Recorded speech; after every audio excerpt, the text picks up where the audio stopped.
Welcome to another episode of Thrive Again, your relationship podcast. My name's Michael and I've got Amy next to me, my beautiful wife. How are you? I'm very good, thank you. That's good. It's been a very productive couple of weeks in terms of results and new people we're working with and just our own journey, of course, through that and navigating our own stuff at the same time as helping other people navigate theirs. Yeah, it's been a big couple of weeks since our last episode, and I feel like we've kind of been cutting this one down to the wire. Often we're well planned ahead, but it's a result of how busy we've been and our own journeys. I guess you've been away on a men's retreat as well between our last episode and this one. We've had birthday celebrations. We've had a couple of events that you and I have facilitated. So yeah, it's been an awesome couple of weeks. So it seems to be ramping up over the next couple of weeks, more to come. Yeah, for sure, and heading into the Christmas kind of period as well. So I think it's perfect. I think it's perfect in the way that it's unfolding. But yeah, today we wanted to drop the listeners into something that's very intimate and very intricate as well in the workings, and that is all around hormones and how they play into a relationship. Because I know for me, from a man's perspective, we don't really see all that much in terms of relevance for us in cycles, in terms of speaking into cycles. So I think if you're listening now and you're thinking, oh, is this going to be an episode for me? I would say it doesn't matter whether you're a man or a woman. This is highly valuable for anyone. And reason is because we're all about bringing awareness to areas that are playing out in our life, whether that be on the surface or underneath, and bringing awareness to them so that we can turn up better as better human beings, right? So we're not in this automatic response that can sometimes play out negatively. Yeah, for sure. I think this episode's something that we've both been diving more into, and I've been more interested in, because I think I've always been curious as to why women don't know more about their cycles and how they impact us, not only just in the relationship, but on a personal level as well. And of course it plays into intimacy, it plays into our moods, our energy levels. So yeah, I feel like it's going to be a great episode, and this is something that I brought up with you to suggest as a topic, and a little bit hesitant at the beginning because Michael's like, you don't know enough about it, but I'm a woman, right? So I think it doesn't matter my level of qualification to speak into whether I know enough about it as far as like the science behind it. I experience it, I live it, and I'm in a relationship which it impacts, and I have a family and children where my cycle impacts. So I feel like it's a really, really important topic for anyone, like you said, men or women. And it's something that we have for years maybe pushed away or hidden down, and it's time now to really bring this to the surface and talk about it. Bring it up in conversation, just like any other conversation that you have in your relationship. It should be just the same. Yeah, thank you. And yes, indeed, I did have resistance to it, and that's a part of me that I'm still continuing to try to pull apart, and that is that, sometimes I have the perception that we need to be experts in the area in order to help others, but the truth is, that's not what got us where we are now. What got us where we are now in running a business that's in alignment with us and what we believe is so important for humanity is us sharing our experience. Yeah. The truth of that is that it can't be denied, and therefore we're not leaning on science, but certainly there are a lot of people that would like to do that. So I encourage you through this episode, if you hear some things that we're speaking about and you want to dive into it more, then please do. But we're so far from scientists. We're just going to share our personal experience. We're going to meld a little bit of that stuff in, of course, so that you can understand maybe how the science is linked to this effect that happens from hormones. Absolutely. Yeah, for sure. And everyone's experience with this type of thing is different because no human being is the same. So that, yes, what I'm speaking to is my experience and like a general understanding of a woman's cycle and the hormones that are involved. But again, please take this with a grain of salt, but also maybe take it with curiosity, with trying to understand yourself more and how that your cycle affects your mood and your energy, therefore your libido, therefore your relationship and how you are communicating even in a relationship. So there's so many facets of this that I want women and men to take away, so then they can actually implement it in their own lives and how it works for them and their relationships. Yeah. So I just want to preface this with, most blokes think that women are crazy. I know. Yeah, and actually, you are. Yeah, we are. You know, women are just wild, sometimes untamed, sometimes dragons, sometimes beautiful, but it's ever changing, and that's the reality. And I think as long as we resist that, as long as we think that it should be a different way, we're going to suffer in our relationships as men and women, if that's your preference. So I think from my perspective, up until a few years ago, I would have just been like, oh, she must be just on her period. Like, you know, because she's just acting in a way that's erratic. And he's wild and he's full of temper and rage, and then sometimes she's emotional and I'm trying to keep up. Yeah. So let's just be clear that actually that's quite a normal state for a woman. Yeah. The normality is that she is ever changing, and that today she might be solid and grounded and knowing exactly what she wants, and then maybe the next day she might have this haze or this fog over her where she can't even make a decision for herself and she just looks to you for guidance. Says the human being who's sitting in a man's body, who's releasing testosterone like consistently every 15 minutes, just getting injected with this like routine hormone that keeps you calm and safe and centered. And you know, yes, there is some cycle to a man, but nowhere near as like the hormonal influences and fluctuations that we have as a woman.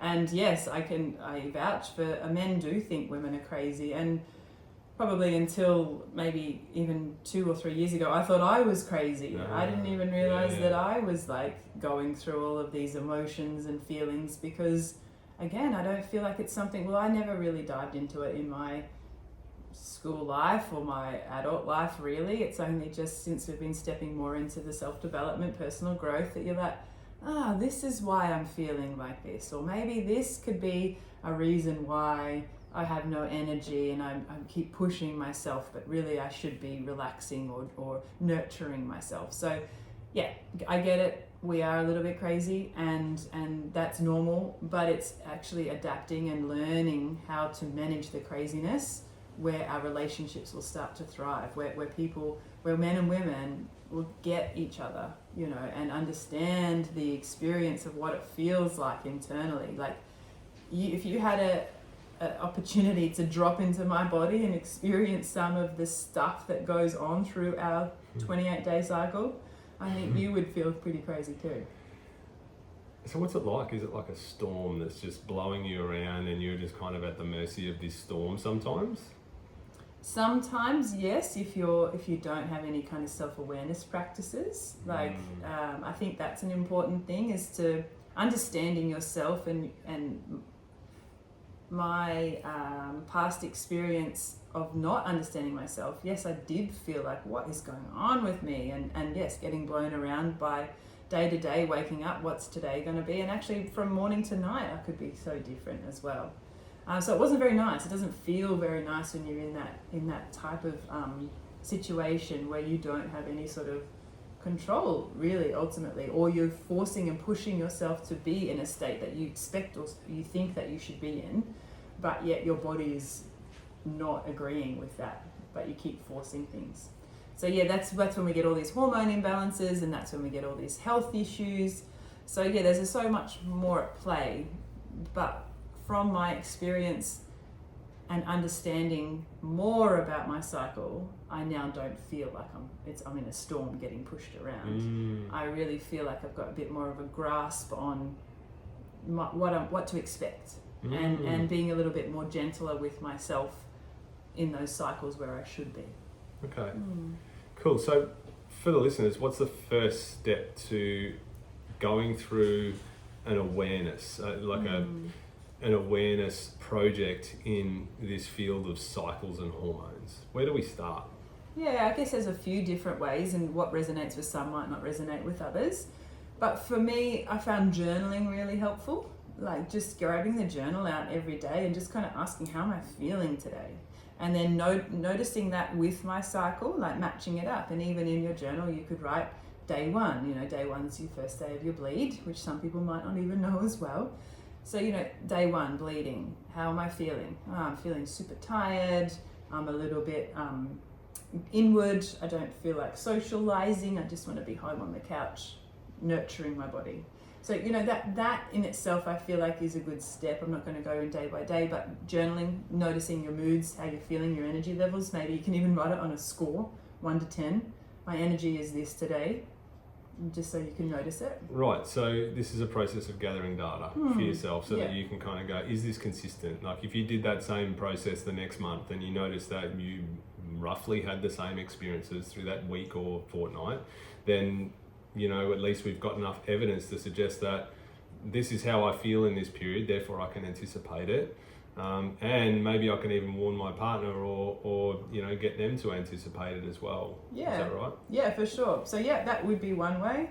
The other way is to also just learn, just read, study, learn it, like learn what other women experience in their different phases as well, and then see if you can associate, maybe that's some of the experiences that you're having as well in that phase, and that way you can understand that you're not going crazy. It's like a normal part of whatever cycle you're in or whatever phase you're in that cycle.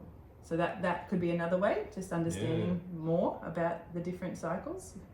Cool. So can we give an insight into that and what that is? Can we simplify this for people that are listening so that we can understand? Because like for me, I didn't know that day one is when you have your bleed. So now I know that. I'm like, okay, cool. So now we can map this out, this 28 days roughly, or, you know, and I want to know kind of chunks and what they mean, and maybe even what is being produced, what hormones are being produced maybe. Would that be helpful? Yeah, for sure. So day one of your cycle is the bleed, or they call it the menstrual phase, so when you're bleeding. And again, I'm speaking in general terms, so this is all individual, everyone's different and has their own kind of cycles. But usually from day 1 to 5 is the menstrual phase. So that's when you're bleeding, that's when your hormone levels, progesterone, estrogen and testosterone, are at their lowest. So you're feeling usually pretty tired and fatigued, particularly in day 1 or 2.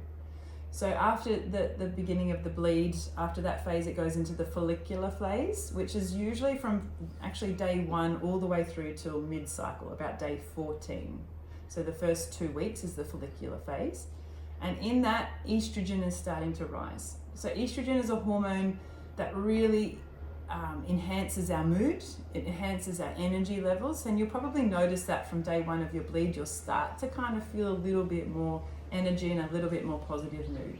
But depending on what your period is like too. If you're bleeding heavy, then it might not be all that wonderful in the first few days, but it will start to increase usually after day 2 or 3. So estrogen is associated with increased energy levels, like I mentioned, and it also helps to bring about the serotonin, the feel-good hormones. Right, that's the stuff that we really want, isn't it? Yeah. In terms of feeling good. Yes. Yeah, it's a neurotransmitter. Yes. Okay. So as we go through our cycle around that day 14, when we're starting to go into our ovulation phase, where all 3 hormones are coming into play now. So we've got estrogen, which is peaking at the time, which is the serotonin, our feel-good hormones, and progesterone and testosterone are all in those 2 or 3 days. That is when we're in ovulation. So obviously that's when we're ready to make a baby. Our body's like, here's the egg, here we go. We're ready to produce. I remember that when we were looking to have kids. And that was such a prime little patch. We're like, right, we got 3 days. Yeah. You know, let's hit it. Yeah. And yeah, so you know, for the listeners, that's only kind of like 2 or 3 day window, right? Yeah, for sure. And so for men listening, you know, that's our natural rhythm of wanting to have a baby. We're wanting to produce. Our body's like, yep, let's make a baby. Let's jump into bed, and you will feel like your libido increase the most in that period. So your partner's libido will be high. It'll be amazing time for you to plan the date nights, or do those long evenings out where you've got more energy and things kind of you aren't so tired, and you're more interested in probably your partner. And for me, during that phase, like, I can definitely experience the difference in my libido and my sex drive. I can look at you and go, oh my gosh, yes, quick, let's go. And it's just like this feeling of my body is just like, I'm ready, you know? Yeah, I do notice that in you when you, and it's nothing like, I guess I'm so attuned to you because I hang out with you all the time too. And we've been together for a long time, but still you can be together with somebody and not be attuned to somebody else. So, you know, just so that's clear, but I just see something different about you. There's a glow about you, there's subtle differences, and there is a lightness to you as well. It's kind of like everything's a bit lighter and more playful. Yeah, and I feel like that. Yeah, and I even look in the mirror and I'm like, geez, I'm looking good today. You know, and I've done nothing different, but it's, I don't know, it's just the way I'm seeing myself. It's like the way I see you. I'm like, geez, you're hot today. But like a week later, I'll be like, oh, get away from me. I don't want anything to do with it. So this is a real thing, right? This is what we're experiencing, and this is what's the chemicals and the hormones in our brain make us experience this stuff. It's out of our control. And I think that's why men get stuck with like, my wife's just nuts, man. 1 minute she wants me, next minute I can't even be near her. She's like telling me to get away. She's yelling at me. Like, this is nothing personal. And I think this is what is a really important message, that it's not our own conscious thought is going into like pushing you away or telling you to stop cutting the vegetables that direction because it's the wrong direction of cutting the sweet potato. Sure. So to challenge that as a man, then I'm basically trying to challenge nature, because this is nature at play.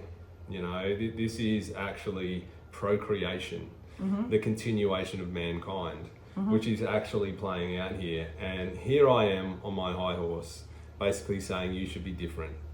Yeah. So that's kind of, now I'm getting a bit more of an insight just in this conversation, how this is sort of playing out too. So I'm hoping some other people are as well. Yeah, exactly. And for us, well, for me, I want couples to thrive. And this is part of being able to thrive, is really understanding what is at play here and how we can actually nurture and look after each other in this phase. And I think it's not to dismiss the women's position here as well. It's important for the woman to be able to communicate openly and say, hey, I'm actually feeling exhausted today. I could be, I'm in my luteal phase, you know, I'm leading up towards my period. Right, so we've gone over the menstrual phase, the follicular phase, the ovulation phase, and you just said the luteal phase. Yeah. So what's that? Yeah, so that's the phase before, after ovulation and before our bleed. And often what happens in this phase is the hormone progesterone is increasing and the estrogen is decreasing. So that's getting our body ready to bleed, to let go of the egg that wasn't fertilized. And the luteal phase, it can be an okay phase if our hormones are balanced. The luteal phase can cause the most havoc for some women because our hormones can be out of balance. And I noticed this just recently because I did like a hormone reset through some fasting. But before I did that, I really noticed my moods, particularly towards the end of my luteal phase, which is probably like about day 22 to 28, that week before you bleed.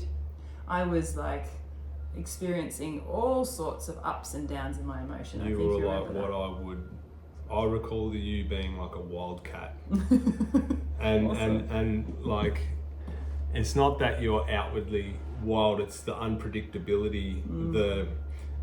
There's like a certain neediness that you have, and I don't know sometimes how to deal with that other than to kind of surrender to it. And actually, in this phase, I see you, and this is only just recently for you, I saw that you were like in a haze. It was like you're in some sort of cloud, and like I spoke about before, it was as if you don't have the ability to back yourself, to back your decision making. It was like you were leaning on me for guidance, and that was you. Probably a week and a half ago or so. Yeah. That's what I was noticing, and at the same time, I actually felt a little bit out of proximity to you. It was like I'm sort of nudged a little bit to the exterior. It was like, especially towards your bleed, like I kind of, you're still, nice enough, but I think just that we are accustomed to each other. I know the subtleties of the changes in you, and I can tell when you're annoyed by things. It's like things are actually really, the little things become annoying, and so I kind of felt like I needed to pick up the pieces in the household a little bit more, just testing that out to see if that would help you. How can I alleviate your stress in that time? So this is all fairly new and learning for me too, so it's not like I'm an expert at this, but I'm trying to get more attuned to these phases. Yeah, it's a good point, because it's funny how even through, and I'm wondering if other women can relate to this, but even now thinking about what I was like in my luteal phase, it feels like a different person. Like it's like I was a different version, and I know I'm in it. Like of course I'm aware of and conscious of like how I'm feeling in that moment, but when you're not there, it's like, oh yeah, that's right. What was I doing again? How was I feeling and experiencing that? Because the hormones just take over, and it just overrides your, a lot of reason, a lot of like logic, really. But in saying that, I think it's important to mention that in the luteal phase, the hormones that are prevalent, which is the progesterone, it makes us more analytical.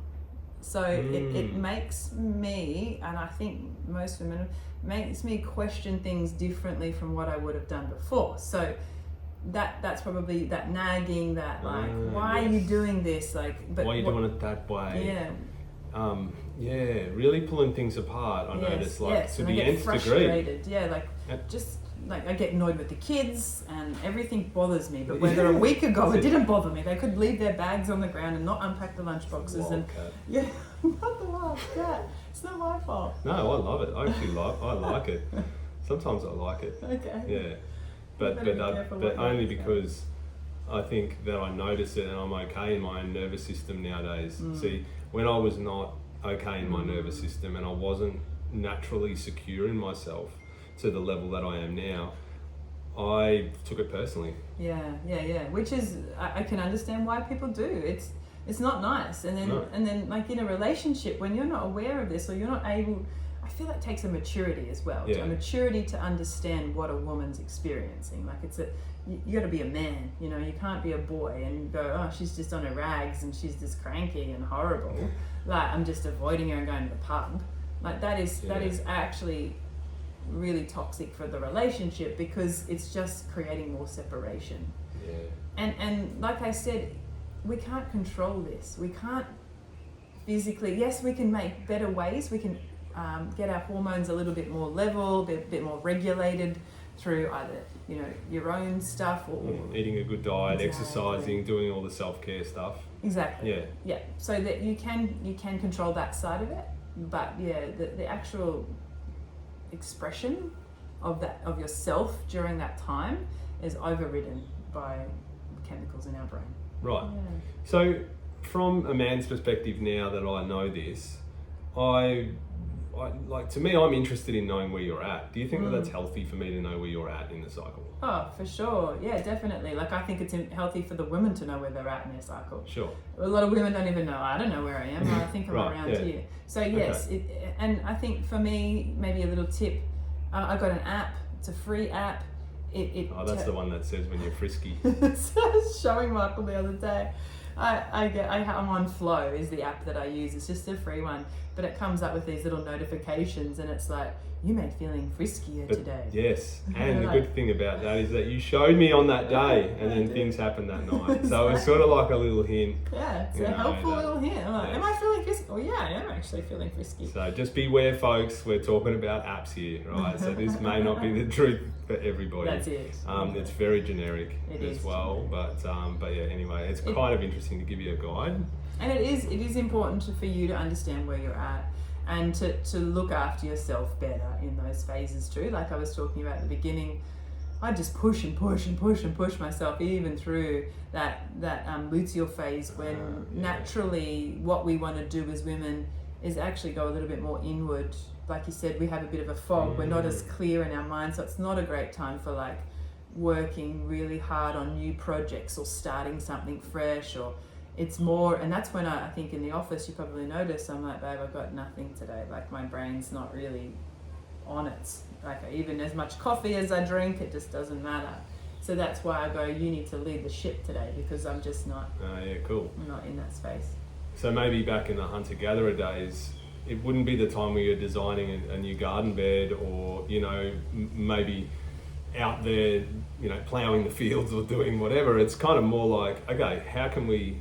How can I reflect more? How can I kind of go inwards? So I can imagine you being in a cave and just, spending a little bit of time just being with yourself, maybe, rather than being like flown around by the wind with different things that are out there. That's right.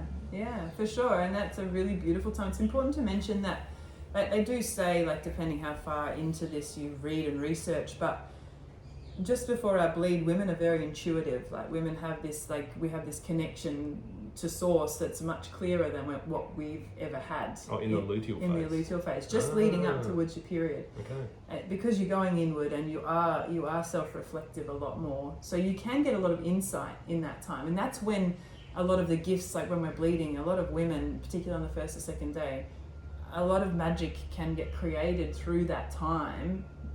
From that experience and that connection to source. But I haven't researched too much about that, but I know in myself, I do feel like I want to journal more in my luteal phase leading up to my period. I do know I want to meditate more, and I know I need to do it as well, because I feel like if I don't meditate, I'm going to probably snap.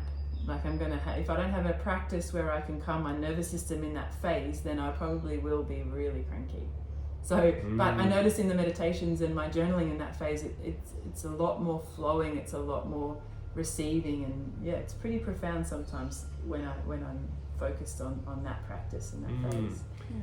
The interesting thing is that society makes us conform to living in a box. They conform us to living in regularity and consistency, when that's not the case for women over 28 days. So we're constantly forcing against what is easy. We might have patches where things are flowing easier, but we can't just disappear into a cave these days. Like, it'd be nice to do that and just sit around and journal. So the next step, I guess, is just firstly awareness, and then secondly, as a man, can I support you in that process? Yeah. Can I support you? And that's actually what I call the nurturing phase, that luteal phase. Because it's easy then, right? I just need to focus on adding some sort of nurturing to your sphere, to your world. Can I be more open to you changing at the drop of a hat, or for you demanding certain things of me, or wanting it a certain way?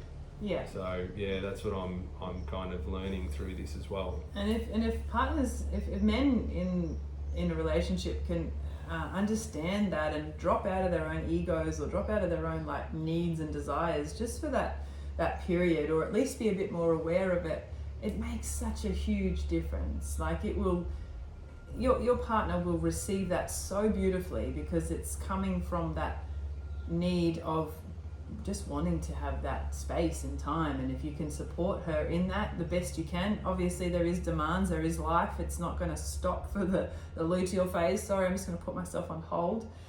I get it, but it's just really important to have that understanding. And I think the emphasis here that I wanted to really bring home is communication. Like, speak to each other about this. Like, don't be afraid, like, to mention like what phase you're in of your cycle and how you're feeling emotionally, and maybe this has got something to do with it because I'm actually a week before my period and I just do not want to have anything to do with you, or you know, whatever that is, whatever your experience is. And it may be similar to what I've shared, or it may be completely different, because we are all different, but it's important to speak about it. I think it's great that we've done that in our relationship, and it's really helped for me to just get clearer on you and who you are, how you operate. And I think we've been talking about that a bit in this podcast, but I think most people don't even give time to each other that's quality in conversation as it is. So yeah, it does require a big shift from a lot of people out there that are listening who don't have or don't seem to have the time to spend with each other. But we're just talking like 90 seconds here. Doesn't have to be much. No, to just say, hey, love, just letting you know I'm in my luteal phase from now on, so the next 8 to 10 days might be a little bit rocky for you and for me, but you know, just need a little bit of support here. And I think that'll just hopefully lighten the load a little bit on her, which will then help you as a man, which is like what I'm finding is because it's a dance.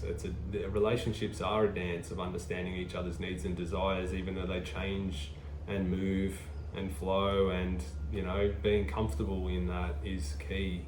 100%. And I think, you know, I'm just thinking about our listeners and like our clients, and there's one thing that's in common, and it's kind of like the men want more intimacy. They want more sex in their relationship, because often we are busy, or we've got children, or we just don't have, because we connect differently. Men connect through the physical intimacy like sex, but women want the emotional.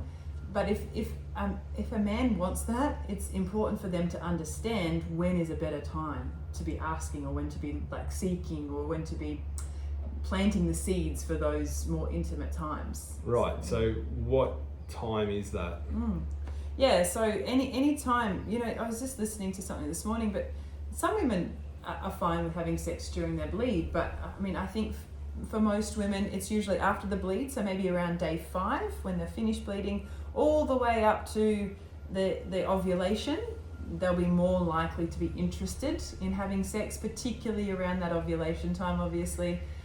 So if you can say, I would say probably from day 8 of your cycle, maybe day 9, all the way up through till about day 25. You know, so there is a good chunk. Pretty big chunk, isn't it?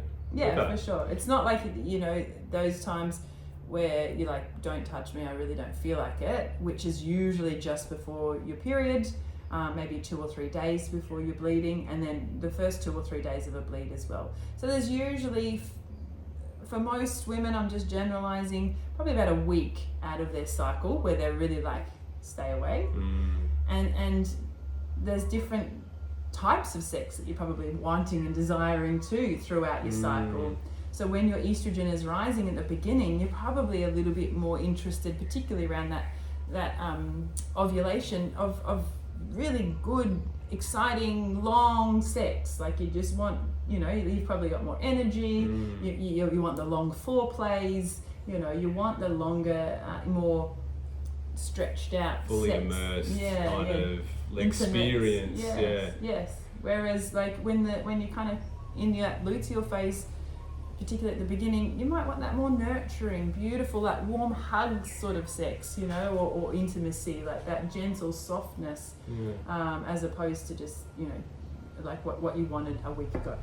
So even that changes within a cycle, and that might be another podcast altogether. But yeah, for sure. And also just want to mention that we understand that this is very general information, and of course there is so many, I mean, for example, there are 15.6% of marriages are sexless, right? So there's a whole other things, there are a whole other raft of things at play here as well, and maybe libido is just completely shot at the moment because of past traumas, or because of your nervous system being overridden with cortisol and so forth. So just, you know, speaking into that as well, that this may not be relevant for you entirely, Mm. But what we're talking about is this is the peak times for that to be at its best. Yes, absolutely. Yeah. So speaking without all the other stuff that you need to explore.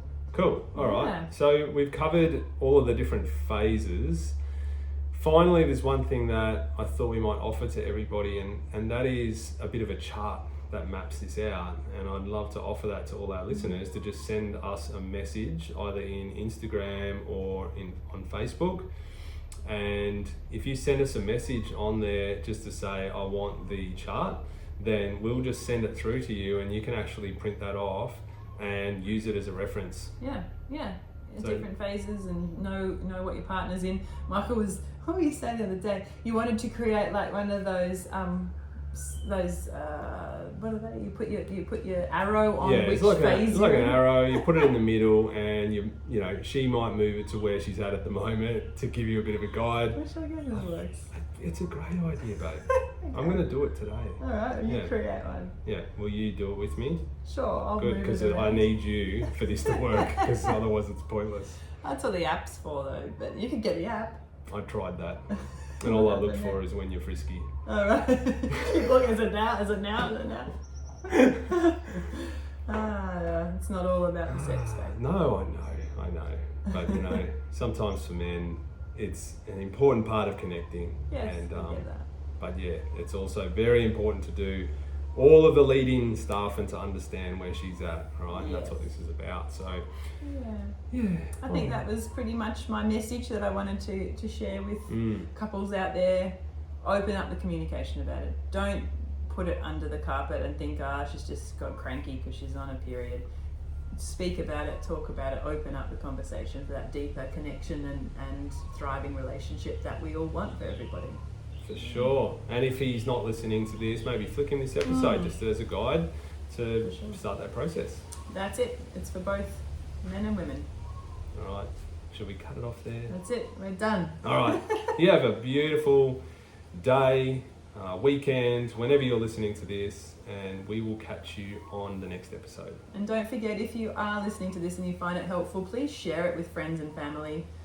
We love to get this message out far and wide to have better relationships globally. So have a great day. Thanks for listening. Thanks, guys.